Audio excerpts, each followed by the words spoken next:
This morning live title sponsor Vianet. Vianet अब सबै connected. Vianet, अब सबै connected. Co-sponsor Shekhar Insurance दुःख पर्दाको साथी. शिखर इन्सुरेन्स दुःख पर्दाको साथी. Co-sponsor Goodwill Finance, financing for success since 1995. Associate sponsor Vatsalya Natural IVF, आधुनिक चिकित्सा उच्च सफलता दर.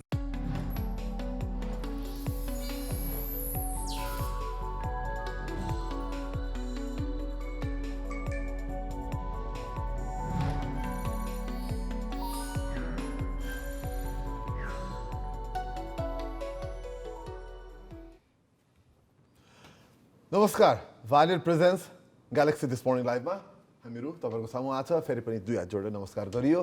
म समीर र अश्वजा पनि वेलकम टु द सो अनि तिमीलाई पनि good morning. Thank you Samir. सबैजनालाई नमस्कार, गुड मर्निङ, सुप्रभात. र आज अक्टोबर महिनाको अन्तिम दिन होइन, हामीले पनि यसो विचार गर्दाखेरि हाम्रो कार्यक्रम अथवा ग्यालेक्सी टेलिभिजनको बिहानको पहिलो प्रसारण सुरु भएको पनि ठ्याक्कै महिना दिन पुगेछ. सञ्चारबारको हिसाबले गरेर त महिना दिनै पुग्यो. त्यही त. र यो यात्रामा साथ दिने सबैजनालाई धेरै धेरै धन्यवाद र आउँदो दिनमा पनि यहाँहरूको माया र सद्भाव रहिरहनेछ भन्ने कामनासहित आजको कार्यक्रम सुरु गरौँ. समीर, के छ दिन, कस्तो छ, के छ? दिन राम्रो छ. अशेष, अब मौसमको हिसाबले त अब चिसो दिन प्रतिदिन बढ्दैछ. हाम्रो अब तपाईँले हामीलाई बिहानै हेर्नु भएको छ हरेक दिन भने हाम्रो गुनासो चाहिँ यही हुन्छ कि जाडो बढ्दैछ. र आज पनि अब देशभरि नै मौसमको तापक्रममा गिरावट त आइ नै रहेछ, न्यूनतम तापक्रममा भने आज पनि अब तपाईँ सहरको राजधानीको कुरा गर्नुहुन्छ नि बिहान 12.3-4 डिग्रीमा झरिसकेको छ र दिउँसो चाहिँ 24-25 भने तराईका जिल्लाहरूमा पनि अधिकतम तापक्रम अब 30को हारिहारीमा झर्न थालिसकेको छ 35-36बाट. अब तर राम्रो कुरा के नि त्यस्तो ठुलो बादलहरू केही पनि छैन. दिन चाहिँ नि मौसम चाहिँ नि समग्रमा घमाइलो र रमाइलो नै हुने देखिन्छ. हामी तिहारतिर जान्छौँ र आज कार्तिकको आज ठ्याक्कै 14 गते र आज आइतबारको दिन पनि हो. र आइतबारको दिन हामीले विशेष गरी आउँदो हप्ताको लागि रेलेभेन्ट टपिकमा पनि डिस्कसन गर्छौँ. र आजको हाम्रो पहिले त न्युज एन्ड करेन्ट अफेयर्समै जाउँ. आज के भइरहेछ नयाँ नौलो खबर भन्दाखेरि एउटा अलिकति विशेष खबरै छ हामी सबै नेपालीहरूको लागि, किनभने हाम्रो अन्तर्राष्ट्रिय स्तरमा नयाँ नौलो हामीले अचिभमेन्ट्सहरू गरि नै रह हुन्छौँ. त्यो अलिकति लिमिटेड अचिभमेन्ट्सहरू छ समीर. तर यो लिमिटेड अचिभमेन्टमा पनि हामीले यस्ता कुरा गरेका छौँ कि त्यो संसारमा सबैजनाले अरे वा यो कसले गर्यो भन्दाखेरि नेपाली नै गर्यो भन्ने अचिभमेन्ट छ.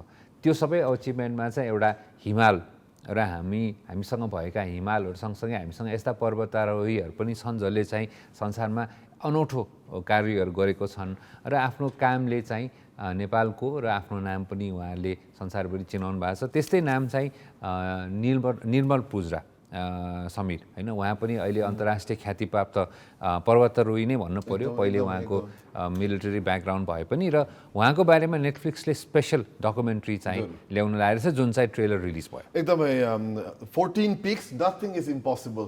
यो टर्केल जोन्सले निर्देशन गर्नुभएको र गजब कुरा के छ नि उहाँले 189 दिनमा 8000 मिटरभन्दा अग्ला 14 हिमाल चढेर कृतिमा राख्नुभएको हो निर्मल पुजराले. अनि उहाँले आफूलाई एकदम उहाँलाई मायाले सबैले मायाले भन्ने नाम र उहाँले आफूलाई पनि विभिन्न सामाजिक सञ्जालमा दिने नाम चाहिँ निम्स दाई हो. र त्यसले गर्दाखेरि उहाँले चाहिँ जो कीर्तिमान काम गर्नुभएको थियो र त्यो कीर्तिमानसँग जोडिएर अब चाहिँ नि यो ठुलो नेटफ्लिक्स अब यत्रो करोडौँ मान्छेहरूले हेर्ने हेर्छौँ होइन. नेटफ्लिक्स हामी पनि हेर्छौँ, नेटफ्लिक्स हामी सबैले पनि हेरेर छौँ, संसारभरि हेरेर छौँ. उहाँ चाहिँ नि उहाँको अब डकुमेन्ट्री आउनु भनेको नेपालीहरूको लागि असाध्यै राम्रो कुरो हो र उहाँलाई बधाई छ. र अवश्य पनि हामीहरू त हेर्ने नै छौँ. हेर्दैनौँ किन नहेर्ने? यो त हेर्नै पर्ने कुरा हो. किनभने 6 महिना 6 दिनभित्रैमा उहाँले चाहिँ यो सबै अचिभमेन्टहरू प्राप्त गर्नुभएको हो. र यो संसारमै धेरै अब सायद यसलाई फेरि बिट गऱ्यो भने कुनै नेपालीले नै बिट गर्ला समीर. यो अरू कसैले बिट चाहिँ सायद गर्न सक्दैनन्. तर फिल्मको कुरा गर्दाखेरि पनि नेटफ्लिक्स आजकल हामी सबैजनालाई अब एमाजोन प्राइम र नेटफ्लिक्स, विशेष गरी नेटफ्लिक्स जुन चाहिँ नेपाल, भारत लगायत अहिले सबै दक्षिण एसिया मुलुकमा पनि यो ओटिटी प्लेटफर्म एकदमै पपुलर छ. हामी पनि आजकल अब हुन त तिमी र म दुईटै सिनेमा हलमा हेर्न मन पराउने भए पनि तैपनि हामीले चाहिँ नेटफ्लिक्स अब यो कोभिडले गर्दाखेरि पनि होला अन्य पनि नेटफ्लिक्समा अप्सन धेरै छ होइन समीरमा पनि त्यो हुन्छ होला कि त्यहाँ गएपछि कुन सिनेमा हेर्ने के हेर्ने अनि कहिलेकाहीँ त त्यो सिनेमा हेर्ने टाइम नै त्यसमा वेस्ट हुन्छ अनि पछि सिनेमा हेरिँदैन किनभने त्यो खोज्दा खोज्दै टाइम जान्छ तर यो यस्तो सिनेमा हो जसको लागि टाइम खोज्नु पर्दैन यो चाहिँ हामीले मच अवेटेड यसलाई चाहिँ आएपछि हेर्ने भन्ने हेरिहालिन्छ यो सिनेमा यो डकुमेन्ट्री पक्कै पनि र एकदम उहाँ 38 वर्षीय हुनुहुन्छ उहाँ र म्याग्दीका हुनुहुन्छ उहाँ र उहाँले चाहिँ त्यो नथिङ इज इम्पोसिबल किताब पनि लेख्नु भएको छ जुन किताब चाहिँ निकै पपुलर भएको थियो त्यही किताबमा आधारित त्यो डकुमेन्ट्री भनेर बुझिएको छ अब हेरेपछि थाहा नै होला के हुन्छ भनेर अब अर्को आज टपिक के छ अर्को टपिक पनि समीर अलिकति फरक टपिक छ तर तैपनि हाम्रो समसामयिक जीवनसँग जोडिएको टपिक कि हाम्रो सबै कुराको मूल्य चाहिँ एउटा कुराको मूल्यमा पनि विशेष गरी आधारित हुन्छ त्यो भनेको पेट्रोलियम पदार्थको मूल्य बढ्ने बित्तिकै ढुवानी खर्च बढ्ने घरको खर्च बढ्ने आवत जावत गर्न चाहिँ खर्च बढ्ने यो सबै कुराहरू बढ्ने भएको भएर पेट्रोलियमको मूल्य बढ्ने साथ अरू सबै मूल्य वृद्धि योसँग कनेक्टेड हुन्छ र यसै गरी अहिले हालसालै शुक्रबारदेखि चाहिँ नेपाल आयल निगमले जुन पेट्रोलको मूल्यहरू बढायो त्यसको विरुद्धमा चाहिँ यो मूल्य वृद्धि फिर्ता नभएसम्म चाहिँ हामीले चाहिँ आन्दोलन गर्छौँ भन्ने 6वटा विद्यार्थी सङ्गठनहरूले चाहिँ आधिकारिक रूपमा उहाँहरूले चाहिँ एउटा जोइन्ट प्रेस रिलिज जस्तो निकालेर भन्नुभएको रहेछ होइन मलाई इन्ट्रेस्टिङ के लाग्यो अशेष यो त गठबन्धनकै सरकारवाला दलका विद्यार्थी सङ्गठनहरू यसमा इन्भल्भ छन् के नर्मली हामीले के एक्सपेक्ट गर्छौँ भन्दाखेरि प्रतिपक्षका विद्यार्थी सङ्गठन अथवा युनियनहरूले ट्रेड युनियनहरूले विरोध गर्छन् यसपालि त सत्ता पक्षकै अथवा गठबन्धनकै के अरे पक्षधारीहरूले चाहिँ नि यसरी आन्दोलन गर्छु भनेर चेतावनी दिनुभएको छ यो चाहिँ मलाई एकदम इन्ट्रेस्ट लाग्यो भने चाहिँ यो पक्कै पनि कुनै महत्त्वपूर्ण नै रहेछ किन आफ्नै सरकार छ आफ्नै सरकार विरुद्ध आन्दोलन गर्छु भनेपछि त मैले त्यसलाई माने खास गर्नुको लागि एकदम इन्ट्रेस्टिङ लागिरहेको छु तिमीले भनेको कुरा पनि सही हो तर मैले चाहिँ यसलाई कसरी हेरिरहेको छु फेरि आज भनी यो एउटा उहाँहरूको पनि एउटा किसिमको विद्यार्थी युनियनको एउटा जब डिस्क्रिप्सनै जस्तो भइसक्यो होइन अब विशेष गरी उहाँहरूलाई एक्टिभली पोलिटिकल पार्टिजहरूसँग चाहिँ कन्फ्रन्टेसन गर्नलाई चाहिँ एउटा यो पेट्रोलियम मूल्य चाहिँ जहिले पनि सरकारसँग डिस्कसन गर्न कन्फ्रन्टेसन गर्न चाहिँ एउटा मुद्दा हो उहाँहरूको र मेरो विचारमा राम्रो कुरा त्यो पनि के हो भने उहाँले आफ्नो मुद्दालाई चाहिँ छोड्नु भएन किनभने सबभन्दा पहिले हामीले पनि देखिने गरेको यसो काठमाडौँमा विशेष गरी यो त्रिचन्द्र कलेजको वरिपरि त्यहाँनिर बाटो जाम भयो यताउता प्रदर्शन भयो नि के भयो भन्यो भने विद्यार्थी युनियनहरूले चाहिँ पेट्रोलियम मूल्य वृद्धिको विरुद्धमा प्रदर्शन गराए भनेर भन्ने कुरा चाहिँ हामी पहिलेदेखि नै सुन्दै आएको हो तर कस्तो हुन्छ भने अब उहाँले 1-2 दिन गर्नुहुन्छ त्यसपछि के हुन्छ कुनै मूल्य वृद्धि मैले अहिलेसम्म फिर्ता भएको सायद 1-2वटा केसमा भएको होला अब यो मूल्य वृद्धि भइसकेको छ फेरि पनि पेट्रोलियम पदार्थको मूल्य वृद्धि कस्तो छ भने उसले जहिले पनि हामी घाटामै छौँ यो हामीले बढाउनु पर्ने मात्रै बढाएको भनेर भन्छ 1-2 रुपियाँ 3 रुपियाँ बढाउँछ त्यसपछि फासफुस हुन्छ त्यही भएर यो हुन त गर्नलाई गरेको देखाउनलाई गरेको हो कि यसकोबाट केही जनताले यसबाट केही राहत पाउने हो भने चाहिँ राम्रो हो नत्र यो गर्नलाई मात्रै गर्ने चाहिँ यो एउटा अर्को उहाँले गरिदिएको छौँ भन्ने मात्रै जस्तो लाग्छ मलाई चाहिँ हामी बिङ भेरी अनेस्ट एकदम र यति भन्दा भन्दै जस 130बाट 133 रुपियाँ प्रति लिटर पुगेको छ पेट्रोलको भाउ भने डिजल मट्टितेल चाहिँ 116 रुपियाँमा बढेको छ इन्धनको भाउ पनि त्यसरी बढेको छ ग्यास पनि 50 रुपियाँले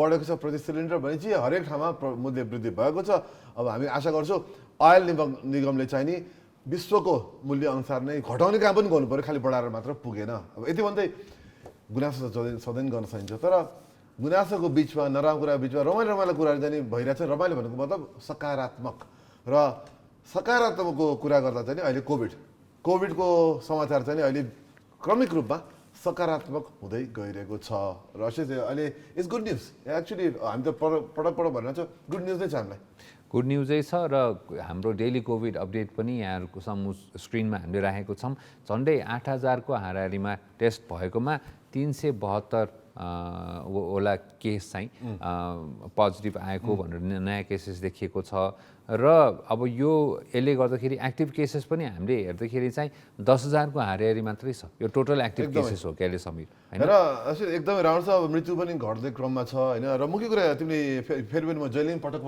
भन्छु त्यो जुन नयाँ केस छ 372वटा त्यसलाई चाहिँ टोटल टेस्ट जोड्यो भने झन्डै 8,000को हाराहारी हुन्छ त्यो भनेको अब 5% भन्दा नि कम भयो अब जति कम हुन्छ 5%बाट कम भने करिब 4%मा झरेको छ हिजो भनेपछि असाध्यै राम्रो कुरो हो। भनेपछि 100 जनाले परीक्षण गरायो भने 4 जना मात्र संक्रमण देखिएको छ, जुन 4 महिना अगाडि 50 सम्म पुगेको थियो। भनेपछि एकदमै राम्रो कुरा हो। यसले हामीलाई फेरि पनि दसैँ पश्चात पनि जुन बढ्छ भनेको बढेन, इनफ्याक्ट घट्न थालेको छ। अब तिहार राम्रोसँग बनाऊ, त्यही हामी जहिले त्यही भन्छौँ कि मापदण्ड पालन गरौँ, भएको उपलब्धिलाई घटाउने काम नगरौँ, संयम हौँ, तर प्रोग्राम जुन हाम्रो प्रोग्राम चाहिँ के भने पर्वहरू राम्रोसँग मनाउँ। र कोभिडसँगै अर्कै जोडिएको खबर अर्को के आछ भने यो पनि हामीले कार्यक्रममा 2-3 चोटि उठाइसकेका छौँ। यो कोरोना भाइरसको उत्पत्ति कहाँबाट भयो त हैन? ल्याबबाट भयो हो कि ह्युमन ट्रायल्सबाट भयो हो कि वुहानको त्यो ल्याबबाट भयो हो कि जहाँ चाहिँ जनावरहरूको विशेष परीक्षण गर्ने ल्याबबाट भयो हो कि कहाँबाट भएको त?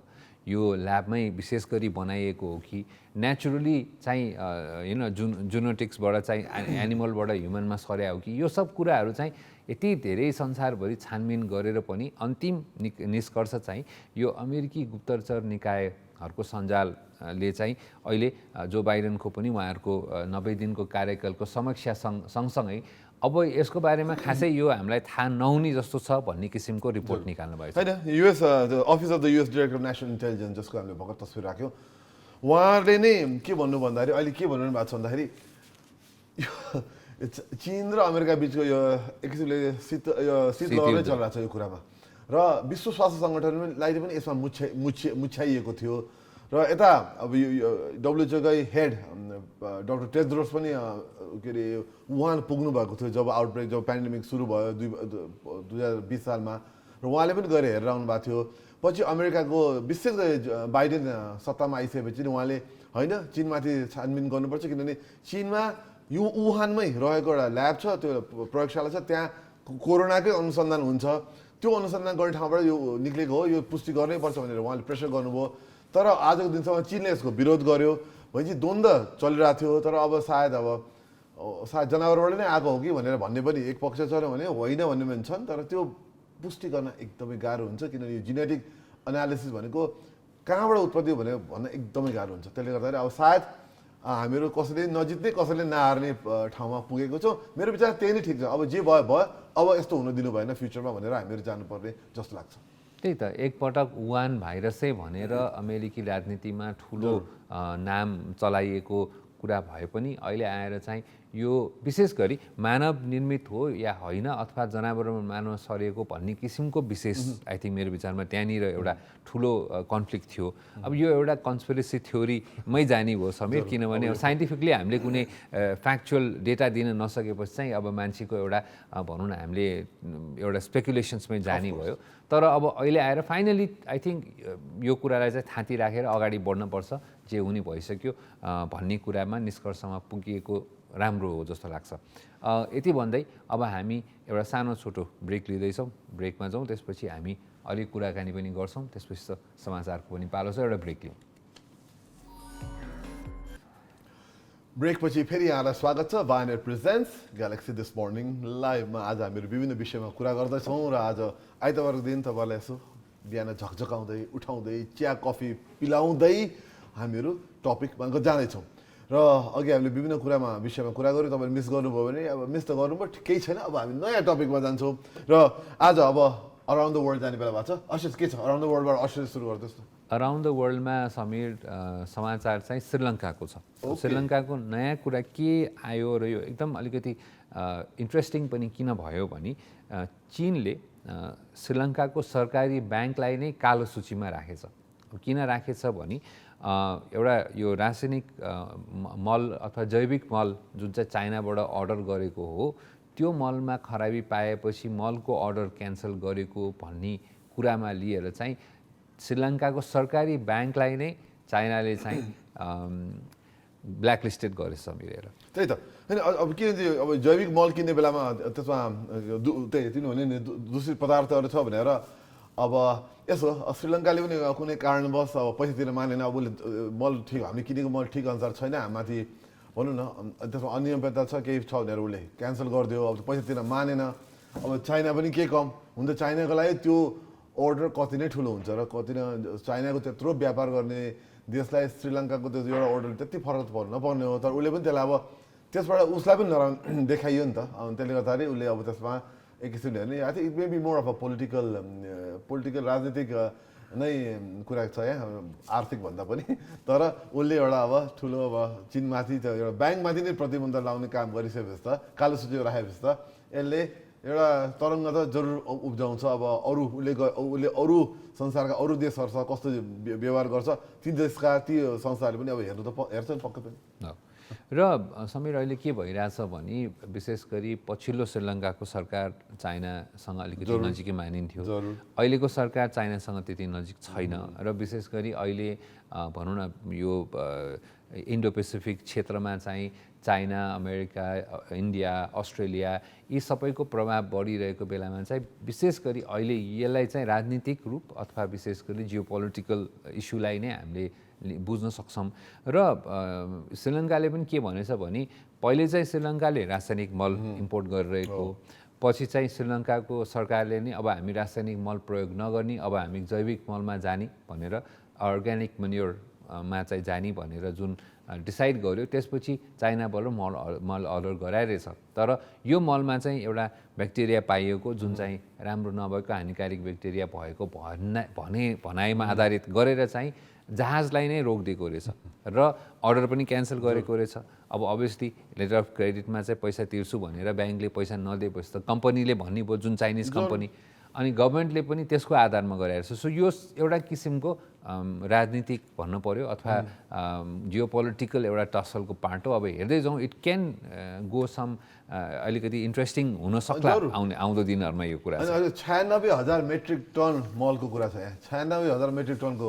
कुरा छ हुन त फेरि पनि भन्न चाहे त्यो चीनको लागि त ठुलो होइन तर अब श्रीलङ्काको लागि चाहिँ ठुलो हो अब के श्रीलङ्कामा यसले गर्दा नि कृषि सङ्कट आउने कि भन्ने कुरा आइरहेछ फेरि त्यही हो अब रासायनिकबाट नेचुरलमा जान खोज्यो तर फेरि यतापट्टि अब अरू मल लाउने भयो भनेपछि त त्यसै पनि अप्ठ्यारो पर्छ थियो श्रीलङ्कालाई त्यो रासायनिकबाट छुटाउँदाखेरि अब आउने मल पनि अब नचलाउने भएपछि त अब कहाँबाट किन्ने उसले अब यो छोटो समयमा अस्ति नेपालमै हामीलाई स्मरण रहोस् नेपालमा नै हामीले बङ्गलादेशबाट हामीले मल ल्याउन नसक्दा हामीलाई कति अप्ठ्यारो परेको थियो अब त्यही कुरा श्रीलङ्का त त्योभन्दा ठुलो सङ्कट आउने देखिन्छ त्यही त श्रीलङ्का अलरेडी अलिकति एउटा ठुलो आर्थिक सङ्कटबाट अहिले गइरहेको छ श्रीलङ्कालाई सजिलो चाहिँ छैन अब यो बेलामा मलको यो के भन्ने एउटा मल प्रकरण र मल राजनीतिले चाहिँ पक्कै पनि नयाँ केही कुरा पक्कै पनि ल्याउँछ यो सँगसँगै समिट अब हामी अराउन्ड द वर्ल्डबाट ह्यापनिङ टुडेमा जाउँ आज हामीसँग दुईवटा महत्त्वपूर्ण दिवसहरू छ त्यसको बारे पनि छलफल गरिहालौँला एउटा कुरा त पहिले हामी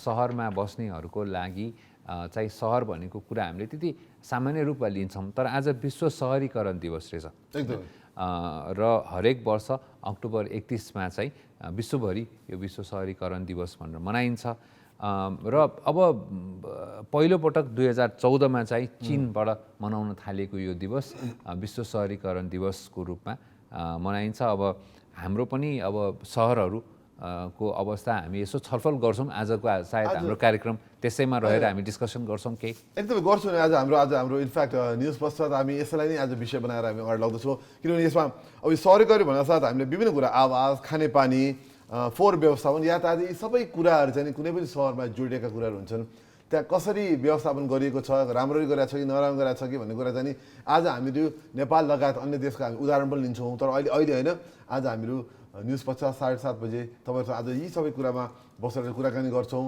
तर त्योभन्दा पनि आज त्यो त गर्नु छैन त्यसले गर्दा सायद आज हामीलाई यो अब टपिक इम्पोर्ट हुँदाहुँदै पनि हामी त्यसलाई धेरै अहिले संक्षिप्त बनाउँछौँ तर हामी अर्को आज महत्त्वपूर्ण दिवस पनि छ अर्को महत्त्वपूर्ण दिवस चाहिँ फेरि यो अलिकति लार्जर कन्टेक्स्टमा भयो यो चाहिँ पर्सनल कन्टेक्स्टमा विश्व बचत दिवस अथवा सेभिङ्स डे भन्नु पर्यो तपाईँले कमाइरहेको रकमलाई कति प्रतिशत तपाईँले सेभिङ गर्न सक्नु भएको छ त वाट इज यो सेभिङ भन्ने कुरामा चाहिँ रहेर र यो सेभिङ सँगसँगै पनि फेरि एउटा यो भनौँ न पिगी ब्याङ्क अथवा एउटा यो खुत्रुकेले जुन डिनोट गर्छ मानिसहरूले आफ्नो सानो सानो भनौँ न घराइसी खर्चबाट पर्सनल खर्चबाट चाहिँ जम्मा गरेर सञ्चित रकम ब्याङ्कमा राख्ने ब्याङ्कमा राखेर त्यसबाट केही इन्ट्रेस्ट लिने अथवा भोलि परेको कुरामा त्यसलाई युटिलाइज गर्ने हलिडेमा जाने चाहेको सामान किन्ने यो बचत गर्ने बानी चाहिँ जति सके लगाउन सक्यो चाँडै नै भनेर स्कुल कलेजहरूमा पनि स्कुलहरूमा विशेष गरी नानीहरूलाई पनि यो लगाउने त्यही सम्बन्धी आज बचत दिवस र मितव्ययिता दिवस पनि भनिन्छ। मितव्ययिता पनि चाहिहाल्यो 50 जोडा छ र अहिले हामीले सन् 2017 को तथ्याङ्क अनुसार चाहिँ विश्वको तथ्याङ्क अनुसार चाहिँ नि 48% युवाहरूले चाहिँ पैसा बचत गरेका थिए भने चाहिँ युवाहरूले गरेका रहेछन्। 48%ले त बचत गरेका रहेछ भने चाहिँ बाँकी अब 52%लाई पनि प्रेरित गर्नु पर्यो। सायद आज अलिकति अवेरनेस गरे हुनाले अब त्यसमा त्यो थपिन्छ कि हाम्रो नेपाली युवाहरूले पनि अब यसमा युवा युवतीहरूले पनि यसमा विचार गरेर हामी सबैले बचत गर्नु त राम्रै हो, किनभने अप्ठ्यारो बेलामा चलाउने भनेको त्यही बचतकै पैसा हो। त्यसले गर्दा आजको दिनमा तपाईँले बचत गर्न थाल्नु भएको छैन अथवा तपाईँ एकदम खर्च गर्ने बानी छ भने कृपया सम्झिनुहोस्, खाली खर्च नगर्नुहोस्, बचत पनि गर्नुहोस्। बचतले आफूलाई फाइदा हुन्छ। हुन त अहिले यो बेला चाहिँ हाम्रो नेपाली कन्टेक्स्टमा चाहिँ गलत समय परेको छ। दसैँपछि तिहारभन्दा अगाडि बचतभन्दा पनि अरू कुराहरू किनमेल आफूलाई चाहेको कुरा नयाँ सामान किन्ने बेला परेको रहेछ। तैपनि बचत गर्न यही बेलामा सुरु गर्दा राम्रो। ठिक छ, बानी हो, बानी जहिले सुरु गरे पनि भयो। त्यही त। अब यति भन्दै हामी ग्यालेक्सी न्युजको समय भएको छ। ग्यालेक्सी न्युजमा आइसक्नु भएको छ क्रान्ति सिका। उहाँलाई हामी निम्ताउँदै हामी चाहिँ एउटा सानो ब्रेकमा जाँदैछौँ। न्युजपछि विश्व सहरीकरण दिवस र सहरीकरण बारेमा हामी आजको कुराकानी गर्छौँ। हामी न्युजपछि आउँछौँ। न्युज हेरौँ।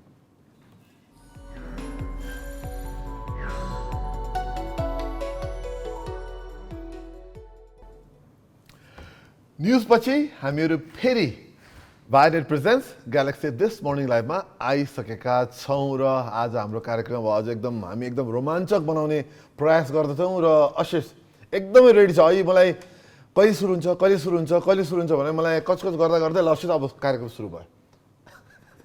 कचकच कसले गर्यो होला भन्ने कुरा तपाईँले इमेजिन गर्न सक्नुहुन्छ। घर बस्दै मुसु हान्ने रेस्टुरेन्ट भएको छ। Same here.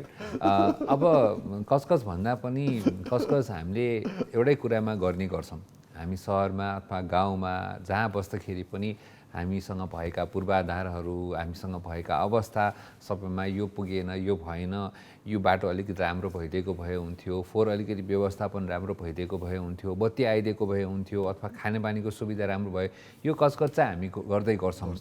आजको प्रसङ्ग चाहिँ विश्व सहरीकरण दिवस र यो प्रसङ्गलाई चाहिँ हामी अलिकति आज एज अ टपिक डिस्कस गर्दैछौँ समीर। र एक हिसाबले हामी फर्चुनेट पनि छौँ।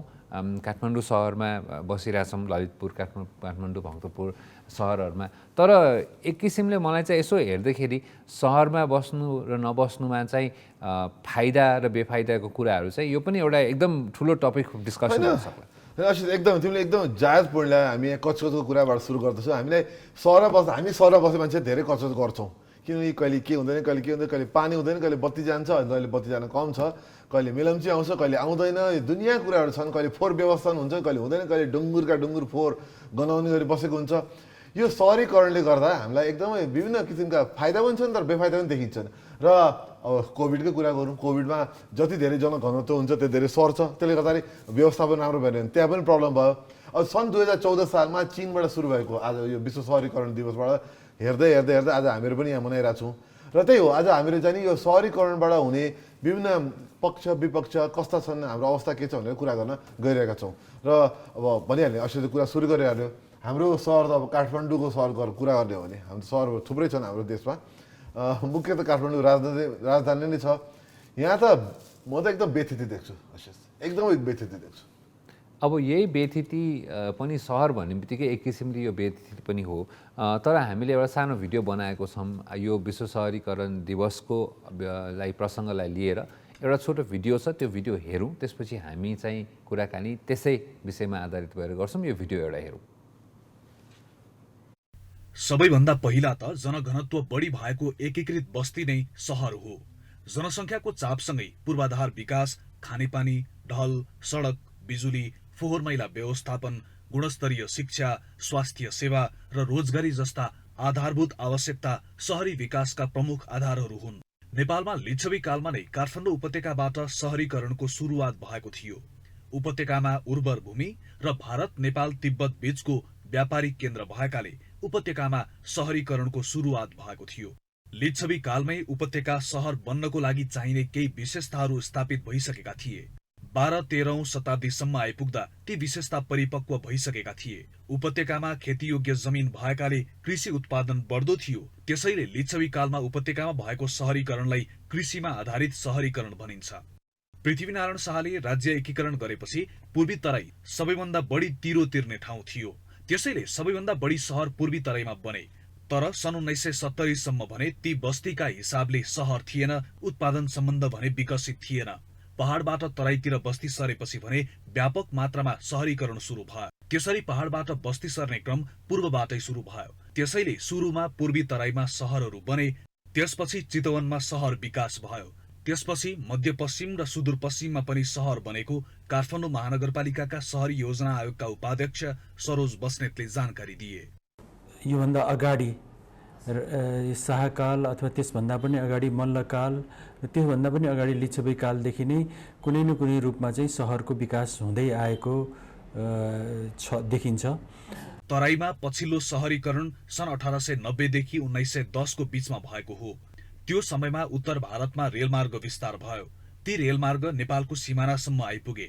रेलमार्गसँग जोडिएका नेपाली बस्ती सहर बन्न थाले। त्यसपछि पहाडी बस्ती र तराईका बस्तीबीच सम्पर्क विस्तार हुँदै गयो।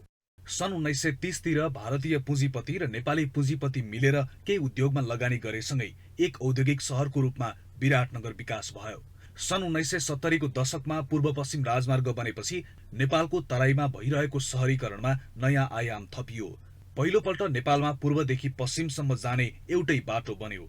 त्यो बाटोमा जहाँ जहाँ उत्तरबाट आउने बाटाहरू जोडिन्थे त्यहाँ सहर बन्न थाले, जस्तै इटहरी, दमक, लहान आदि। सन् 1950 देखि 1960 को बीचमा मलेरिया उन्मूलन भएपछि पहाडबाट तराईमा भएको बसाइसनाईले पनि तराईको सहरीकरणमा ठूलो योगदान दियो। त्यो भन्दा पहिला तराईमा निकै कम मात्र बस्ती थिए। नेपालमा 2007 सालमा प्रजातन्त्र आइसकेपछि नेपालमा आधुनिक सहरको विकास सुरु भएको हो। तर आधुनिक सहर विकासका लागि 2007 भन्दा अघि पनि केही प्रयासहरू भएका थिए। राजविराजबाट आधुनिक सहरको विकास सुरु भएको थियो भने काठमाडौँ उपत्यकामा पनि प्रजातन्त्र आइसकेपछि आधुनिक सहरको सुरुवात भएको हो।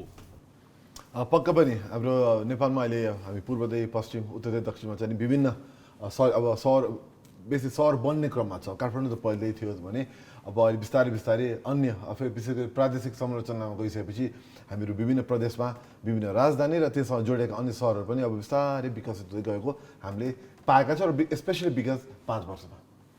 ओके पनि समीर, यो कुरालाई चाहिँ हामीले बुझ्न के पर्छ भने पहिले जुन किसिमको सहरी विकास भयो यो चाहिँ पूर्णतया खालि बाटोघाटोको कनेक्टिभिटीमा आधारित रहेर भयो।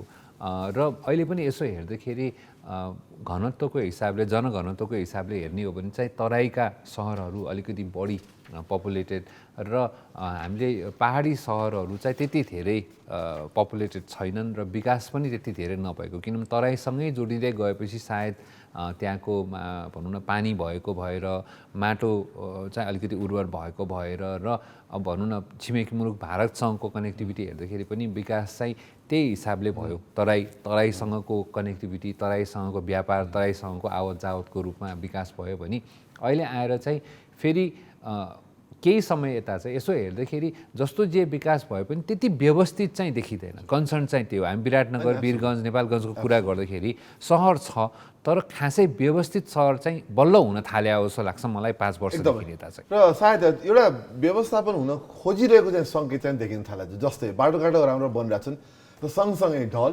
सँगसँगै बिजुली बत्तीको लागि अब जस्तो अहिले अन्डरग्राउन्ड ल्याउने कुराहरू भइरहेछ होइन, त्यसै गरी फुटपाथहरू त्यो नभएको चाहिँ होइन, बिस्तारै भएको छ। तर एउटा समय थियो भनौँ न करिब 4-5 वर्ष अगाडिसम्म चाहिँ एकदमै अव्यवस्थित अवस्थामा थियो र बिचमा एकदमै खाल्टाखुल्टी पनि धेरै भए, जताततै के अरे हाम्रो नेपालको सबै सहरमा एकदमै धेरै खाल्टाखुल्टी भयो किनभने विकासका कामहरू भइरहेको थियो।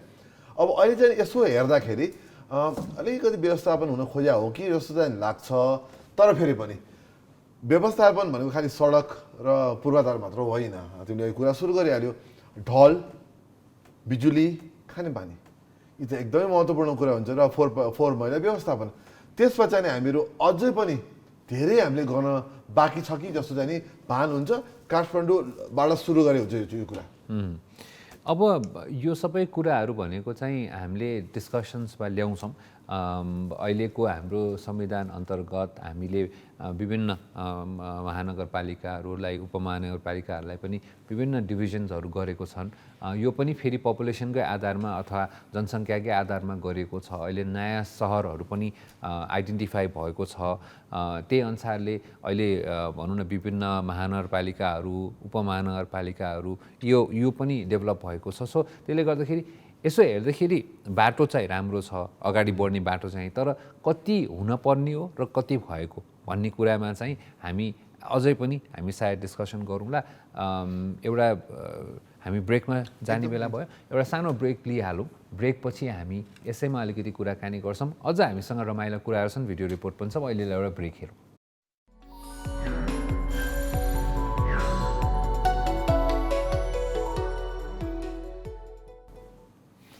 एडपछि फेरि पनि यहाँलाई स्वागत छ। Vianet presents Galaxy this morning लाइभमा आज हामी कुरा गर्दैछौँ सहरीकरण, विशेष गरी नेपालको हकमा, नेपालको अवस्था हेरिकन। रसिद, अब कुरा गर्दा गर्दै सहरीकरण त हामीले कुरा गऱ्यौँ, पक्ष विपक्ष कुरा गऱ्यौँ, तर के हामीहरू काठमाडौँलाई जति गाली गरे पनि काठमाडौँ बाहिरका सहरहरूको के अवस्था के हामीभन्दा राम्रो छ त? पक्कै पनि छैन समीर। काठमाडौँ चाहिँ फेरि पनि अब सहर भन्ने बित्तिकै पहिले मुख्य कुरा भनेको चाहिँ पपुलेसन, किनभने सहरको प्रकृति नै यस्तो छ कि धेरै जनसङ्ख्या मानिस चाहिँ एक ठाउँमा आएर बसेपछि पहिले सानो गाउँ भयो, त्यसपछि अलिकति ठुलो भयो, त्यसपछि ठुलो हुँदै गएर हामीले अहिले क्लासिफिकेसन अनुसारले चाहिँ जुन महानगरपालिका भनेर भन्छौँ, महानगर अथवा नगर भनेको एउटा सानो सिटी भन्दा पनि ठुलो बिग सिटिज भनौँ, त्यो चाहिँ 6वटा अहिले हाम्रो मेट्रोपोलिटन सिटिजहरू अथवा महानगरपालिका भन्ने चाहिँ हामीले क्लासिफाई गरेका छौँ। 6वटा, त्यसमा काठमाडौँ, पोखरा, ललितपुर, भरतपुर, विराटनगर र वीरगञ्ज पर्छ। यो पनि पपुलेसनकै आधारमा गरेको छ, किनभने पपुलेसन म्यानेज गर्ने, सहरले म्यानेज गर्ने पपुलेसनै हो। त्यही अनुसारको तिमीले ढल चाहियो, त्यही अनुसारको तिम्रो यातायात व्यवस्थापन गर्नु पर्यो, त्यही अनुसारको अरू भौतिक पूर्वाधार दिनु पर्यो, हस्पिटल, स्कुल, यो सबै कुराहरू म्यानेज गर्नु र यो मान्छेहरूलाई आवत जावत बसाइ ससाइलाई म्यानेज गर्नुपर्ने छ। त्यसपछिको चाहिँ उपमहानगरपालिकाहरू आउँछन्। उपमहानगरपालिकामा चाहिँ झन्डै 11वटा सहरहरू पर्दो रहेछन्। यो चाहिँ महानगरपालिका भने यसमा चाहिँ जनकपुर, त्यसमा कलैया, धरान, बुटवल, नेपालगञ्ज, इटहरी, तुलसीपुर, धनगढी, हेटौड, यो गोराई र जितपुर सीमा, यिनीहरू सबै चाहिँ उपमहानगर। त्यही भएर क्लासिफिकेसन्सहरू हामीले गऱ्यौँ, तर फेरि पनि यसको मिनिमम क्राइटेरियाहरू, अनि अब तिमीले भनिहाल्यो होला काठमाडौँ मेरो विचारमा एउटा अपर्च्युनिटीको हिसाबमा काठमाडौँ ठुलो होला होइन, ओभरअल सिटीको अपर्च्युनिटीको हिसाबले, तर व्यवस्थापनको हिसाबमा चाहिँ आई डोन्ट नो यसरी कसैले हामीलाई वर्ल्डको बेस्ट सिटिज भने जस्तै गरी हाम्रो नेपालको बेस्ट सिटिज भनेर क्याटेगोराइजेसन गरेको मलाई त कहीँ सुनेको हो, तर मलाई एक्चुअली थाहा भएन। तर त्यो गऱ्यो भने इन्ट्रेस्टिङ हुन जान्छ जस्तो लाग्छ मलाई। मैले त लास्ट टाइम हाम्रो Kathmandu one the most polluted चाहिँ हामी ऱ्याङ्किङमा आएको थियौँ, हामीहरू टपमै आएको थियौँ ऱ्याङ्किङमा, देश संसारभरिकै मोस्ट पोल्युटेडमा त आएको हो। तर अहिले चाहिँ सायद त्यो नहोला, किन अब विभिन्न कारणले गर्दा त्यो भएको थियो। तर त्यो मोर अफ अ इन्डस्ट्रियल भन्दा नि डस्ट पोल्युसनको आधारमा भएको जस्तो लाग्छ मलाई, हाम्रो अब व्यवस्थापन गर्ने क्रममा। तर जे भने पनि अब अहिले हामीले चाहिँ एउटा काठमाडौँबाट भनौँ न पार्ट चाहिँ अझ अरू सहरले सिक्नु जरुरी छ कि मतलब कसरी व्यवस्थापनलाई राम्रोसँग क्रमिक रूपमा सबै पूर्वाधारलाई विचार गर्दै गर्दै गर्दै लग्ने भनेर।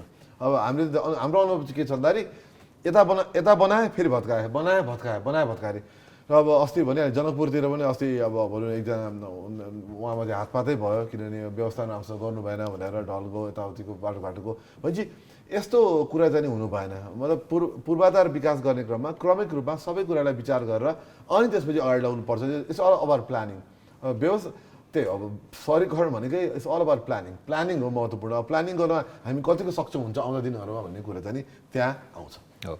र कुनै पनि सहरलाई लिने हो भने चाहिँ मलाई दुईवटा एस्पेक्टलाई पनि फेरि हामीले ब्रेकडाउन गर्न सक्छौँ। एउटा चाहिँ म्यानमेड अथवा मानिसले बनाएका, अर्को चाहिँ प्राकृतिक रूपमा पाएका फाइदाहरू। काठमाडौँ प्राकृतिक रूपमा चाहिँ असाध्यै राम्रो सहर हो। हाम्रो वरिपरि हिमाल छ, पहाडहरू छन्, नदीनाला थिए, अहिले त अब त्यो सबै कुराहरू एक किसिमले नदीबाट नालाबाट अब ढलमा परिणत भइसकेको अवस्था छ। बागमतीको हामीले अवस्था देखि नै रहेका छौँ। दुईवटा ठुला सहरको बिचमा बग्ने बागमती नदीको अवस्था हामी एभ्रिडे त्यहाँ हिँड्ने मानिसहरूले हामीले थाहा नै गरेका छौँ कसरी हुन्छ भनेर। सो त्यसले गर्दाखेरि प्राकृतिक रूपमा एउटा ठुलो हामीले एडभान्टेजलाई पनि गुमाएको जस्तो मलाई लाग्छ, किनभने यो सहरलाई राम्रोसित मेन्टेन गर्न सके भए संसारका एकदमै भनौँ न राम्रा सहरमध्ये, चाहे त्यो लन्डन होस् या प्यारिस होस्, यीमा चाहिँ नेपालको काठमाडौँ सहर पनि एउटा ठुलो राम्रो र भनौँ न प्राकृतिक रूपमा र सांस्कृतिक रूपमा चहल पहल भएको सहर हो। तर यसलाई हामीले चाहिँ म्यानेज गर्न सकेको चाहिँ म देख्दिनँ। एकदमै अब सहरीकरण भने चाहिँ रुख बिरुवा सबै काटेर खालि प्लटिङ गर्नु पनि हाम्रो ठुलो गल्ती हो। र यो अब त्यो चाहिँ नि अरू सहरहरूलाई सिक्नु पऱ्यो। मैले चितवनमा देखिरहेको छु, अस्ति नेपालका पुगेको थिएँ, त्यहाँ पनि देखिरहेको छु, विराटनगरमा देखिरहेको छु, वीरगन्जमा देखिरहेको छु कि त्यहाँ अब प्लटिङ पनि भयङ्कर सुरु भइरहेछ। भनेपछि जुन प्रकृति हाम्रो नेचुरल एउटा राम्रो किसिमले लिएर जानुपर्ने कुरालाई बल जबती सबै प्राकृतिक वातावरणलाई बिगारेर अब खालि घर भवन निर्माण गर्न खोजिएको छ, त्यो पनि एकदमै सोचौँ। हो र ओपन स्पेस जुन चाहिँ हामीले धेरै हाम्रो कार्यक्रममा पनि कुरा गर्दै आएको, एउटा सहरलाई चाहिने भनेको ओपन स्पेस हो, पब्लिक स्पेस हो। मान्छेलाई हिँड्न डुल्न, बच्चाहरूलाई पार्कमा खेल्न, खुला एउटा स्वच्छ वातावरणमा चाहिँ एक्सर्साइज गर्न, बस्न, किताब पढ्न, पिकनिक गर्न, यो सबै कुरालाई चाहिँ काठमाडौँले घुमाएको छ र अन्य सहरहरूले पनि यसको बारेमा चाहिँ मनन गर्नु होला भन्ने आशा गर्छौँ। तर त्यो सँगसँगै हामीले एउटा अर्को भिडियो बनाएको छौँ, भिडियो हेरौँ, त्यसमा अन्य कुराहरू छ, त्यसैमा फेरि हामी थप छलफल गर्नेछौँ। सहरीकरण व्यवस्थापन चुनौतीपूर्ण बन्दै गएको छ। नेपालमा सहरीकरण त भयो तर औद्योगिकरण भएन। नेपालमा सहरीकरणको सबैभन्दा ठूलो समस्या नै औद्योगिकरण नहुनु हो। अहिले पनि कृषि पेसामा आबद्ध हुने अधिकांश नेपाली जीवन निर्वाहमुखी कृषिमा आश्रित छन्, जसले गर्दा आर्थिक आम्दानीमा वृद्धि हुन सकेको छैन। सबैजसो सहरमा औद्योगिक रोजगारको उपलब्धता निकै कम छन्। पछिल्लो पटक सहरमा गरिबी बढेको छ। अहिले रोजगारीको खोजीमा सहरमा आउनेहरू बढिरहेका छन्। अपेक्षा गरे जस्तो रोजगारी सहरले दिन नसकेपछि उपत्यका सहितका सहरमा गरिबी बढ्दो छ। पूर्वाधार नहुनु र भएकालाई पनि व्यवस्थापन गर्न नसक्नु सहरको सबैभन्दा ठूलो समस्या हो। सहरमा खुल्ला स्थान, खानेपानी, बिजुली, सडक, ढल जस्ता आधारभूत आवश्यकताको व्यवस्थापन हुन सकेको छैन। पूर्वाधारको विकास र व्यवस्थापन नभएमा लगानी गर्न आउनेको संख्यामा कमी आउँछ र बेरोजगारी बढ्दै जान्छ। सहरको सबैभन्दा ठूलो आधार जग्गा हो। सहरीकरण व्यवस्थापनमा नागरिकको भूमिका पनि महत्त्वपूर्ण हुन्छ।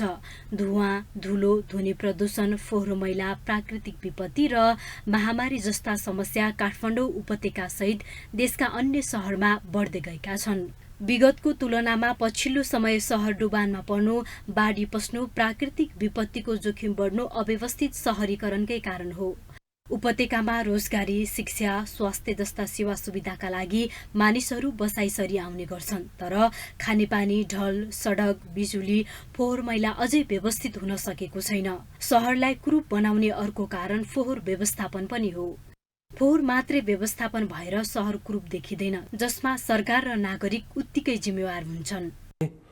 सरकार पनि त्यतिकै चनाखो हुनु पर्यो। सरकारले पनि सुसूचित गर्ने, भन्ने, यदि मानेन भने दण्ड जरिवाना गर्ने, क्यारेट एन्ड स्टिक भन्छ नि हैन, गाजर र लौरो दुईटै हैन, एउटा क्यारेट भनेको यसलाई चाहिँ प्रोत्साहन पनि गर्ने र दण्ड जरिवाना पनि गर्ने कामहरू दुईटै गरेर यसलाई र त्यसको सँगसँगै फेरि स्थान पनि दिनु पर्यो। यसको अल्टरनेटिभ वैकल्पिक व्यवस्था नि हो। फोहोर नफाल भन्ने तर फोहोर फाल्ने ठाउँ कहीँ नराख्ने हो भने त गाह्रो हुन्छ नि त। सहरीकरणका लागि चाहिने आधारभूत आवश्यकता र पूर्वाधार पूरा नभई सहरमा बस्ती बाक्लिएर त्यहाँको साधन र स्रोतले नभ्याउने गरी भएको सहर विस्तारलाई अव्यवस्थित सहरीकरण भनिन्छ। सहरलाई व्यवस्थित गर्न नगरपालिकाले आफ्नो क्षेत्रभित्रको सहरलाई सुधार गर्ने, जग्गा एकीकरण गर्ने, फोहोर मैला व्यवस्थापन गर्ने, सडक निर्माण, ढल व्यवस्थापन र औद्योगिक कल कारखानाको व्यवस्थित स्थापना र सञ्चालनमा जोड दिएमा सहर व्यवस्थित बनाउन सकिन्छ। साना, पर्यावरण मैत्री, हरित र जोखिममुक्त सहर बनाउनु उचित हुन्छ। स्थापित भइसकेको सहर अव्यवस्थित भए सरोकारित निकाय र नागरिक जिम्मेवार बन्न आवश्यक हुन्छ। सहरको सुन्दरता र व्यवस्थापनको लागि नीति निर्माता भन्दा धेरै जनप्रतिनिधि चुन्ने नागरिक धेरै जिम्मेवार हुनुपर्छ। नागरिक आफैले आवश्यकता अनुसारको योजना बनाउन भूमिका खेल्न सक्दछन्। तिनै तहका सरकारले पनि भू उपयोग योजना बनाएर मात्र होइन, कार्यान्वयन गर्न पनि उत्तिकै जिम्मेवार बन्नुपर्छ। खुल्ला र सामुदायिक स्थानले सहरको सुन्दरता बढाउने भएकाले तिनको बचावटमा पनि उत्तिकै ध्यान दिनुपर्ने उपाध्यक्ष बस्नेत बताउँछन्। हामीसँग भएका जति पनि खुला क्षेत्रहरू छन्, ओपन स्पेसहरू छन्, या भएका ओपन स्पेसमा कसैले ओगटिरहेछ या त्यसको चाहिँ इन्क्रोच गरिरहेछ भने त्यस्तोलाई पनि त्यस्ताहरूलाई त्यो इन्क्रोचमेन्टलाई निकालेर त्यहाँ यो कम्युनिटी लेभलमा समुदाय स्तरमा नै प्रयोग गर्न मिल्ने खालका खुला क्षेत्रहरू, पार्कहरू, गार्डनहरू डेभलप गर्ने। सहरीकरण आफैमा अवसर र चुनौतीहरूको संयोग भएकाले त्यसको उचित व्यवस्थापन गर्नु समाजको दीर्घकालीन फाइदाका लागि अत्यन्तै महत्त्वपूर्ण हुन्छ।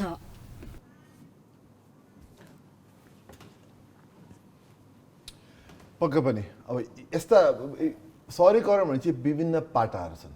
हामीले अहिले कुरा गर्दै आएको छ, हामीले विभिन्न कुराहरू पनि गऱ्यौँ, भिडियो पनि आज तपाईँहरूलाई देख्यौँ कि यो आज हामीहरू विश्व सहरीकरण दिवस मनाउँदैछौँ र यसलाई हामीले विशेष एउटा टपिक बनाएर यहाँहरू सामु हामीहरू कुरा पनि गरिरहेको छौँ। र सहरीकरण भने चाहिँ एउटा मात्र पाटो छैन भने अघि पनि हामीले कुरा गऱ्यौँ, यसका ढल निकासदेखि लिएर बिल्डिङदेखि लिएर बाटोघाटोदेखि लिएर विद्यालयदेखि लिएर शिक्षा, स्वास्थ्य सबै जोडिन्छ र जनताको पहुँच कति सहिलो छ भन्ने कुरा चाहिँ नि राम्रो सहरमा त्यो पहुँच र पहुँचको लागि लाग्ने समय पनि एकदमै मिलाइएको हुन्छ र हाम्रोमा त्यो लेभलमा आउन अझै बाँकी छ जस्तो मलाई लाग्छ। र सहरसँगै जोडिएको र विशेष गरी हाम्रा सहर त्यसमा पनि काठमाडौँ, पोखरा, ललितपुर, भक्तपुर यी सहरलाई मैले विशेष गरेँ किनभने हामीले धेरै यसमा कुराकानी पनि गर्छौँ। यसमा म एउटा कुरा के थप्छु भने समीर, हामीले बिहान कुरा गरेर नि आफैमा पनि कुरा गरेर नि के हो भने सहरसँग जोडेको हुन्छ एउटा लिडरसिप, एउटा नेतृत्व र सहरलाई चिनाउने भनेको सहरको अहिलेलाई हामीले कुरा गर्ने हो नि मेयर पनि को कुरा आउँछ। सहरको मेयर भन्ने बित्तिकै जुन चाहिँ सहर नगर प्रमुखको रूपमा हामी चिनिन्छ, मेयरले पनि कतिको इङ्गेजमेन्ट गरेको छ त आफ्नो सहरको लागि, उहाँले के गर्नुभएको छ त, आफ्नो पर्सनल इनिसिएटिभ के छ, मेयरको इन्ट्रेस्ट के हो, उहाँलाई के कुरामा बढी चाहिँ भनौँ इन्ट्रेस्ट छ, यो सबै कुरा चाहिँ त्यसले पनि सहरमा रिफ्लेक्ट हुने हो। अब म काठमाडौँ र पाटनको उदाहरण लिन्छु हामी, किनभने दुवैजनालाई हामीले मतलब मेयरहरूको नाम सुनेका काम हो। मलाई चाहिँ कस्तो लाग्छ, मेरो गुनासो चाहिँ अब फेरि पनि यो काठमाडौँवासीहरूकै होइन, काठमाडौँ जिल्लाको अथवा सहरकै हिसाबमा हेर्दाखेरि पनि ललितपुर हेर्दाखेरि अझ बढी व्यवस्थित देखिन्छ, त्यसमा नयाँ इनिसिएटिभ्सहरू देखिन्छ। हामीले पनि कुरा गऱ्यौँ, साइकल लेनहरूको कुरा भयो, विभिन्न पुरातात्विक महत्त्वका कुराहरू छन्, त्यसको संरक्षणको कुरादेखि लिएर पार्कदेखि लिएर व्यवस्थित बनाउनेदेखि लिएर नगर प्रहरीको कुरादेखि लिएर धेरै कुराहरू इनिसिएटिभ पाटनमा लिएको देखिन्छ। भक्तपुरमा पनि केही राम्रा कुराहरू भएका छन्, मेयरको इन्भल्भमेन्ट देखिन्छ। तर अनफर्चुनेटली के भन्नुपर्छ भने काठमाडौँको नेतृत्व, काठमाडौँका मेयर चाहिँ उहाँ हुन त अब अलिकति उहाँको पर्सनालिटी पनि त्यस्तै होला, उहाँ अलिकति पब्लिक चाहिँ पर्सनालिटी हुनु हुँदैन, त्यति धेरै पब्लिकमा आएर कुरा गर्ने, डायलग डिस्कसन गर्न रुचाउनु हुँदैन। तर इनिसिएटिभ चाहिँ सायद ठुलो भएको भएर होला, यति धेरै अपर्च्युनिटी हुँदै पनि मेयरको इन्भल्भमेन्ट र मेयरको पर्फर्मेन्स चाहिँ फ्याक्चुअली इन्डिभिजुअल हुँदा एसेसमेन्ट भएर समेत, तर it is not seen, it is not seen as a person that is taking the leadership. त्यो चाहिँ अग्रह छ भनौँ न, उदाहरणको लागि नेपालगञ्ज मेयर, चितवनका मेयरको नाम आइरहन्छ कि उहाँले यति राम्रो काम गरिरहनु भएको छैन, मेयरहरूको नाम प्रमुखहरूको नाम आइरहन्छ। त्यो पनि हो सहरीकरण हुने क्रममा अथवा त्यो जिल्लालाई उठाउने क्रममा चाहिँ नि मेयर किन प्रमुख भावनालाई चाहिँ उहाँको ठुलो भूमिका रहन्छ र उहाँले राम्रो काम गरिदिनु हो भने धेरै कुरा सहज हुन्छ। म तिमीलाई एउटा उदाहरण दिन्छु। आज ठ्याक्कै आज बिहान आउँदाखेरि एउटा तिमीले कुरा निकालिहाल्यो उनीहरूले, आज ललितपुरका विभिन्न जिब्रा क्रस छ नि, जिब्रा क्रसमा नभइकन कुकुर अथवा जनावरको पैताला पनि राख्न थालेको छ जिब्रा क्रसमा। त्यो एउटा रमाइलो पनि हो, हेर्दा रमाइलो पनि। त त्यसले अर्को सङ्केत के दिन्छ भन्दाखेरि त्यो फुटपाथमा चाहिँ मानवले मात्र होइन जनावरले पनि क्रस गर्न पाउनुपर्छ भन्ने त्यो कुरा राखिएको छ। मलाई आज एकदमै इन्ट्रेस्ट लाग्यो यो हालसालैको कुरा। यो हालसालै भने ललितपुरका विभिन्न त्यो जिब्रा क्रसमा त्यो सेतो सेतो लाइनको बिचमा पैतालाहरू पनि जनावरको पैतालाहरू पनि राखिदिएको छ। फेरि मैले भन्ठाएँ नि एउटा मात्र ठाउँमा राखेको कि भन्दा होइन रहेछ, विभिन्न ठाउँमा राखेर देखिरहेको छु मैले। It's a very good initiative यदि प्लानिङ गरेर गरिएको हो भने। त्यही त एनिमल फ्रेन्डली अथवा पेट फ्रेन्डली सिटीको रूपमा डेभलप गर्नेको कुरामा होला, फोहोर व्यवस्थापनको कुरा होला, सहरका भएका मानिसहरूलाई चाहिँ एउटा सुरक्षित सहर हैन, उज्यालो बत्ती बलेको, मानिसलाई केही अप्ठ्यारो नपर्ने, सबैजना महिला पुरुषलाई उत्तिकै राति घुम्न पाइने, त्यहाँ भएका बिजनेसहरूलाई चाहिँ आफ्नो कारोबार सुचारू रूपमा सञ्चालन गर्न सक्ने, यो सबै कुराहरू चाहिँ एउटा सहरले दिनपर्ने र सहरको नेतृत्वले दिन सक्न पर्ने कुराहरू हो र हामी आशा गरौँ यी सब कुराहरूमा पनि अझ ध्यान जान्छन् र हामीले पनि आफ्ना नगर प्रमुखहरूलाई चाहिँ अब चुज गर्दाखेरि चाहिँ अलिकति वाइजली ल र अलिकति बढी ध्यान पुर्याएर चुज गर्नुपर्ने देखिन्छ आउँदै दिनहरूमा। एकदम अब हामी ब्रेक लिनै पर्यो, समय ब्रेक लिन्छौँ किनभने कार्यक्रमका अन्य कुराहरू छन् र फेरि हाम्रो त यसपालि आज त हाम्रो विकली हाम्रो सोसियल मिडिया गिभअवेको विनर अनाउन्स गर्ने गर्दैछौँ। ब्रेक पछि हामी यो विकको विनर अनाउन्स गर्छौँ, त्यो पनि एकदम रमाइलो हुन्छ, हेर्नु होला। अहिलेलाई पनि एउटा ब्रेक लिउँ।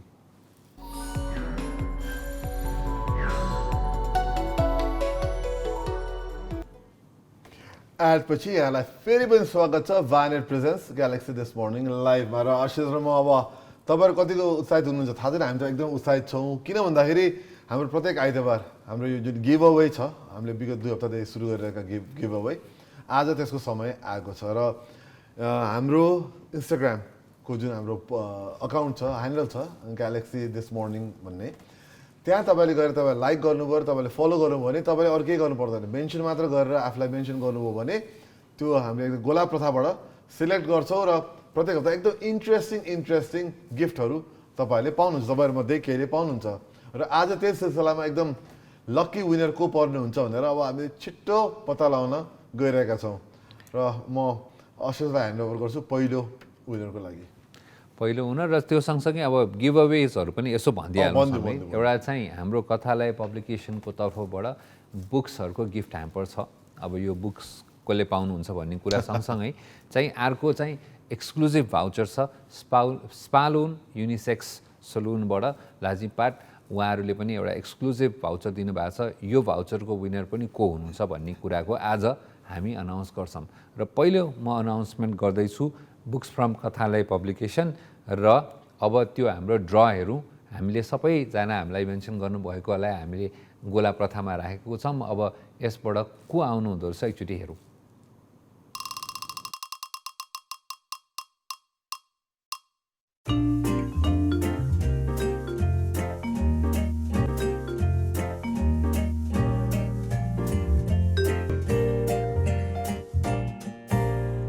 सो सन्देशा कोइराला ज्यूलाई धेरै धेरै बधाई छ। यहाँले कथालय पब्लिकेसनको तर्फबाट बुक्सहरूको गिफ्ट ह्याम्पर पाउनु भएको छ। I hope you like the books like we do. I hope Ashish त एकदम फेरि किताब किरा नै हो अशिष, र म पनि हुन खोज्दैछु। मैले ह्याम्पर देखेर फेरि त्यो ह्याम्परबाट एउटा किताब लिउँ कि जस्तो लाग्छ। मैले पनि त्यो देखिसकेको छ, सन्देशलाई चाहिएन हामी लिउँला है। र त्यति भन्दा भन्दै अर्को स्निक प्रिभ्यू उहाँले हेर्न पाइसक्नु भएको छ। अशिषले इन्ट्रोड्युस गरिहाल्यो। स्पालोन युनिसेक्स सलुनबाट चाहिँ भाउचर, एकदम एक्सक्लुसिभ भाउचर पाउने को हुनुहुँदो रहेछ। अब हामीहरू पनि हेरौँ एकचोटि अब के छ, गोला प्रथामा जाउँ त हामीहरू।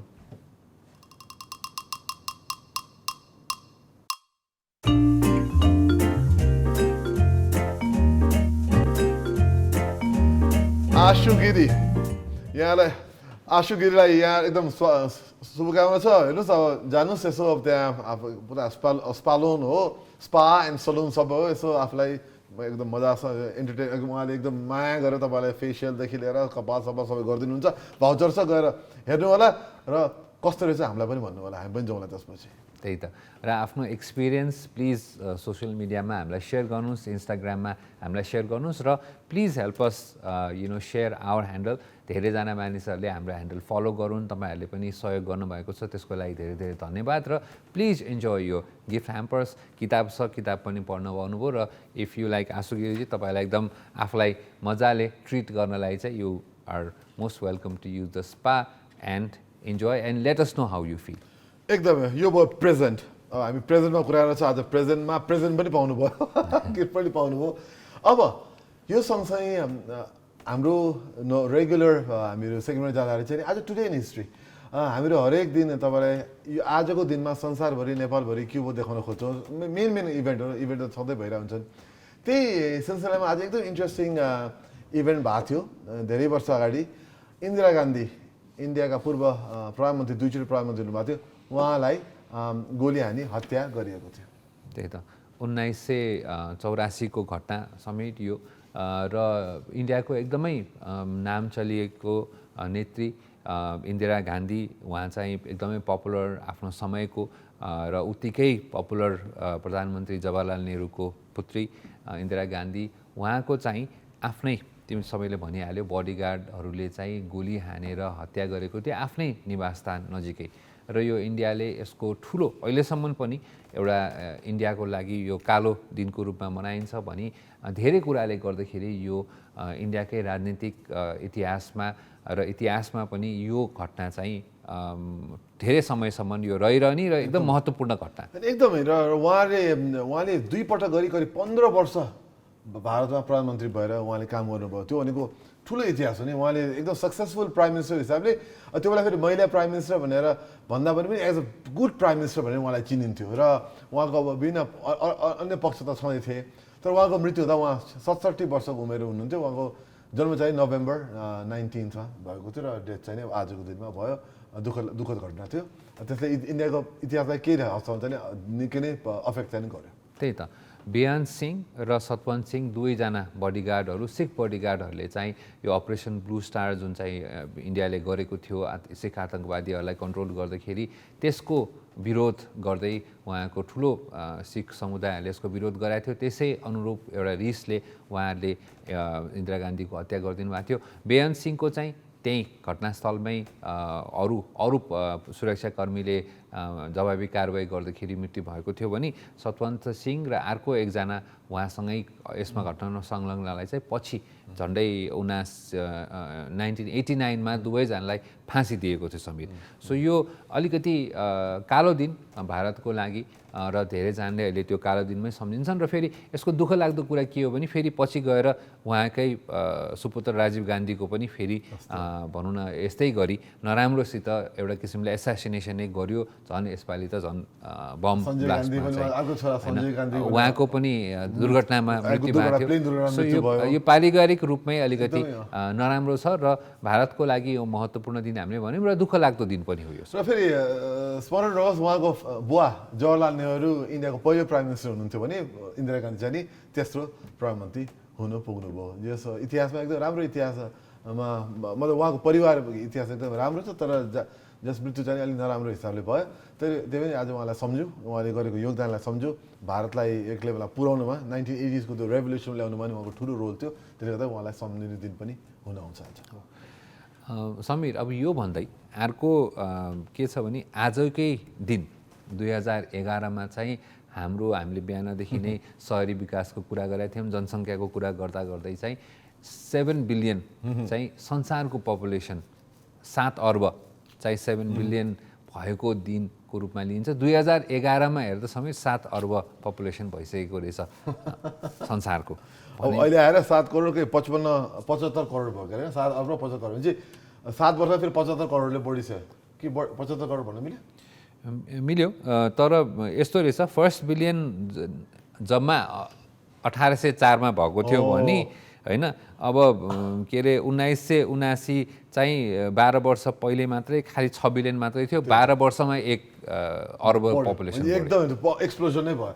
इन्ट्रेस्टिङ कुरा के छ भने चीनले जुन एक बच्चा जुनको नियम थियो अब त्यो उनीहरूले ब्रेक गर्यो। अब छैन चाइनामा एक बच्चा 2 बच्चा पाउन सक्ने त्योभन्दा बढी पनि गर्न सक्ने उहाँहरूले अब बाटो खोलिदिनु भएको छ भने चाहिँ अब त्यसले गर्दा पनि सायद अझ पपुलेसन इन्क्रिज हुने सम्भावना छ।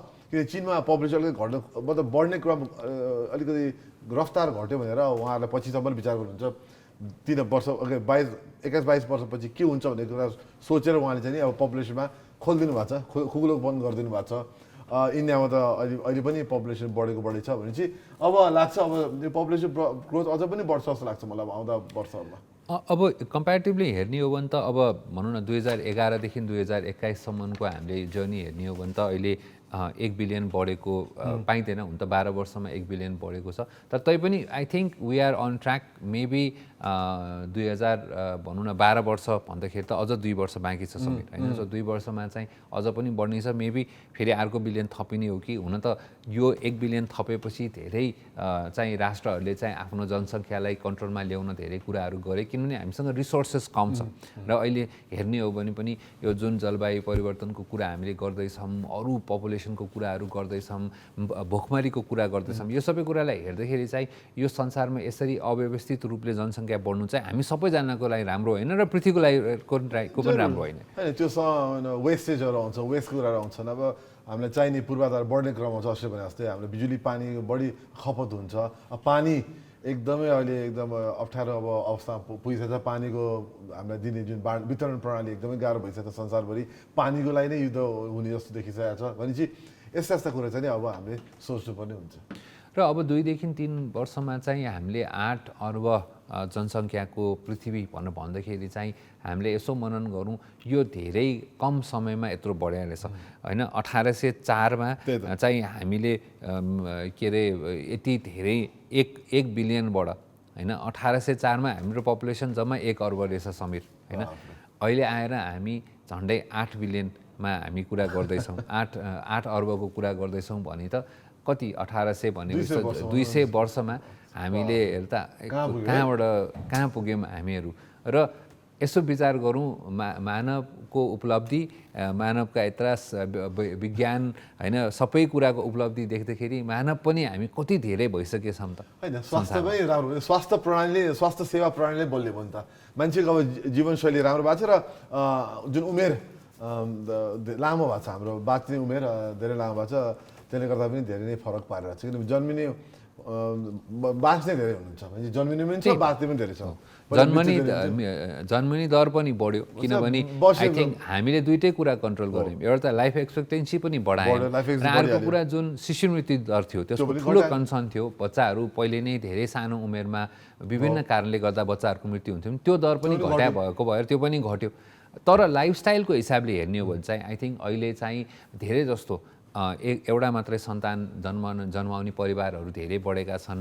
विवाह गरेर पनि ढिलो विवाह गर्ने, सन्तान नहुने दर पनि बढेको छ। सो यो सबै ब्यालेन्स हुँदैछ। तर तै पनि समग्रमा आई थिङ्क दुईवटा ठुलो फ्याक्टर जुन चाहिँ ले गर्दाखेरि यत्रो धेरै बढेको हुनुपर्छ। र फेरि पनि एउटा ब्रेक लिइहालौँ, ब्रेकपछि फेरि समीर र मेरो हाम्रो स्पोर्ट्स को कुरा छ। कोर्ट अफ द डे हामी कुरा गर्न बाँकी नै छौँ, तर एउटा सानो छोटो ब्रेक फेरि हामी लिइहाल्छौँ।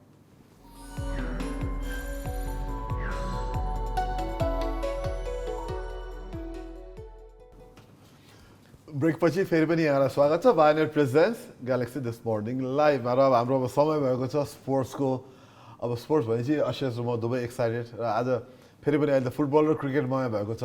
अब माहौल संसार नै क्रिकेटमय भएको छ र फुटबलमय पनि भएको छ। अब सुरुवात त अब गरिहाल्नु। अब के क्रिकेटबाटै सुरु गरौँ त अशेष?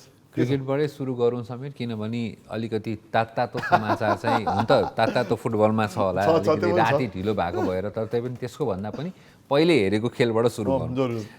विशेष गरी हिजो पनि 2वटा खेलहरू भएको थियो, साउथ अफ्रिका र श्रीलङ्काको बिचमा भने अर्को खेल चाहिँ इङ्ल्यान्ड र अस्ट्रेलिया। हामी दुवैजनाले अलिकति हिजो बिहान पनि हामीले कुरा गरेका थियौँ। समीरले भनिसकेका थियो इङ्ल्यान्ड र अस्ट्रेलियामा त इङ्ल्यान्डलाई सपोर्ट भनिसकेका थियो र वाट अ गेम। इङ्ल्यान्डले चाहिँ अस्ट्रेलियालाई मजाले भनौँ न 8 विकेटले टाइम राखेर आरामसँग। फेरि अस्ट्रेलियाको पर्फर्मेन्स चाहिँ it was disappointing. Woakes bowler जुन हुनुहुन्थ्यो उहाँले गजब पर्फर्मेन्स गर्नुभयो होइन। अब सुरुमै 2 विकेट लिँदै छ, कुरै खत्तम नि। सुरुमै पहिलो ओभरमै 2 विकेट लिँदिसकेपछि अस्ट्रेलियालाई भनेपछि भन्नु खोजेको हिजो अस्ट्रेलियाको राम्रो टिम हुँदाहुँदै पनि इङ्ल्यान्डले त्योभन्दा राम्रो खेल्यो। अहिले यसपालिको मैले टुर्नामेन्टमा याद गरेको 2वटा टिमले एकदमै राम्रो खेलेको छ। एउटा पाकिस्तान र अर्को चाहिँ इङ्ल्यान्ड। त्यसले त्यो 2वटा टिमको चाहिँ मैले राम्रै देखिरहेको छु। अब मैले फेरि पनि भने मैले अस्ति पनि भने मैले ओपनली भने म इङ्ल्यान्ड सपोर्ट गरिरहेको छु भने हो।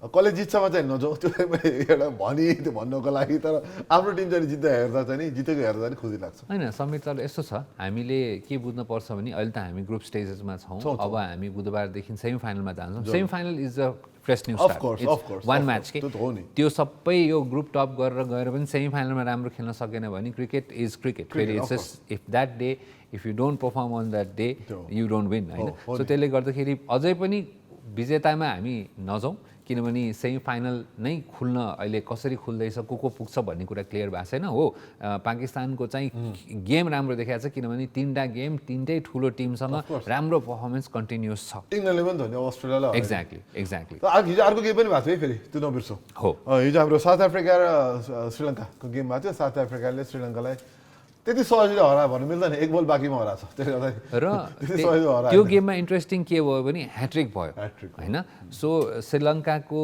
खेलाडी हाम्रो के अरे उहाँले चाहिँ वानिन्दु हसरङ्गा उहाँले चाहिँ ह्याट्रिक लिनुभयो र त्यही ह्याट्रिकले गर्दाखेरि साउथ अफ्रिकालाई झन्डै हमे भयो 1 रनले मात्रै साउथ अफ्रिकाले जित्यो बल्ल जित्यो लास्ट बलमा सो त्यसले गर्दाखेरि इन्ट्रेस्टिङ के भयो भने क्रिकेटको गेम चाहिँ लास्ट ओभरतिर सिद्धिन लाग्दाखेरि 3 विकेट लिएर फेरि म्याचलाई टर्न अराउन्ड गर्ने कोसिस भएको थियो त्यो भने दुईटै म्याच एकदमै इन्ट्रेस्टिङ र एक त यता अस्ट्रेलियाले पनि धुलाइ खाएको अलिकति कमै हेर्न पाइन्छ समीर होइन र किनभने अस्ट्रेलिया यस्तो टिम हो जहिले पनि अरूलाई धुलाइ दिइरहेको हुन्छ तर अस्ट्रेलियाले पनि हिजो राम्रोसँग हार बेहोर्न पर्यो I hope they pick up the game होइन तर रमाइलो गेम दुईटै गेम रमाइलो भयो आज पनि इन्ट्रेस्टिङ दुईवटा गेम छन् र हाम्रो अब हामी भारतसँग निकट भएर भारत र न्युजिल्यान्डको गेम त अभियसली पनि अब हाइलाइटै हो हामी स्क्रिनमा देखाउँछौँ भने अर्को पनि गेम छ आज अफगानिस्तान र नामिबिया पनि खेल्न गइरहेका छन्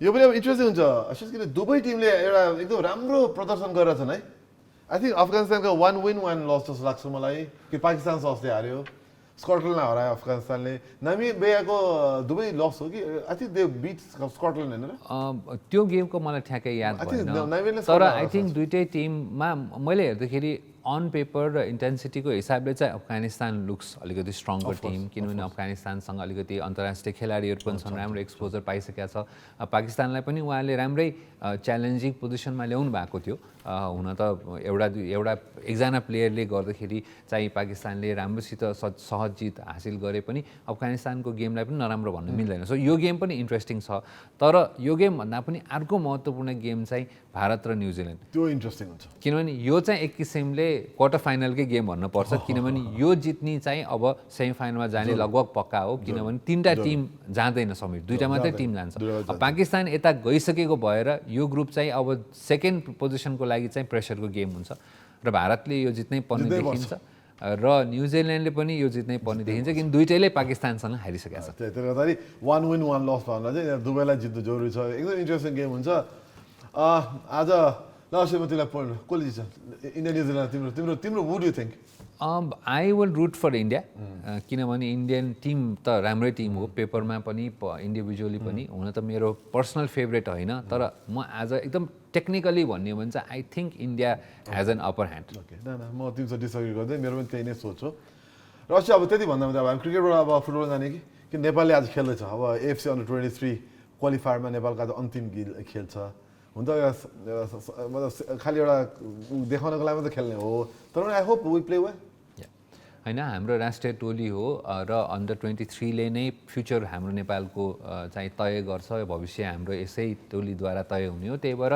हाम्रो लागि अलिकति आफ्नो इज्जतको लागि खेल्ने मौका छ हेरौँ यो एक्सपोजरको लागि राम्रो हो र आशा गरौँ र नेपाली टिमलाई हामी एउटा शुभकामना पनि दिन चाहन्छौँ कि तपाईँहरूले अब लास्ट गेम हो win it and come home as एउटा केही लर्निङ लिएर आउनुहोस् त्यही भन्नुपर्छ त्यही त अब आज 11 रन छ र शेजर अब 4जना टिममा अब हामी एकदम तल्लो श्रेणीको अन्तिम फोर्थमा लास्टमै छौँ हामीहरू होइन अन्त 10 गोल खाइसकेका छौँ दुईवटा गेममा अब त्यसले गर्दाखेरि अब आज त्यही हो अब वी होप हामी अहिले प्रदर्शन राम्रो होस् जित्नै पर्छ भने होइन तर कमसेकम अलिकति प्रदर्शन राम्रो भएर सकेसम्म आफ्नो तर्फबाट धेरै मिहिनेत गर्नुहोस् किनभने हो अस्ति भने जस्तै अब हाम्रो फ्युचर भनेकै अन्डर 23बाट माथि आउने हो त्यसले गर्दा चाहिँ हाम्रो शुभकामना छ आज कमसेकम एकदम राम्रो खेल देखाउँ र हाम्रो यस एउटा सबैको देशले हेरिरहेको छ तपाईँहरूलाई र तपाईँहरूबाट राम्रो प्रदर्शनको हामीले इच्छा गरेको छ धेरै धेरै शुभकामना will be supporting you no doubt about that exactly अब यो खेल त हामीले नेपालमा पनि अहिले एकदमै सबैजनाले फलो गरिरहेको अर्को लिग भनेको चाहिँ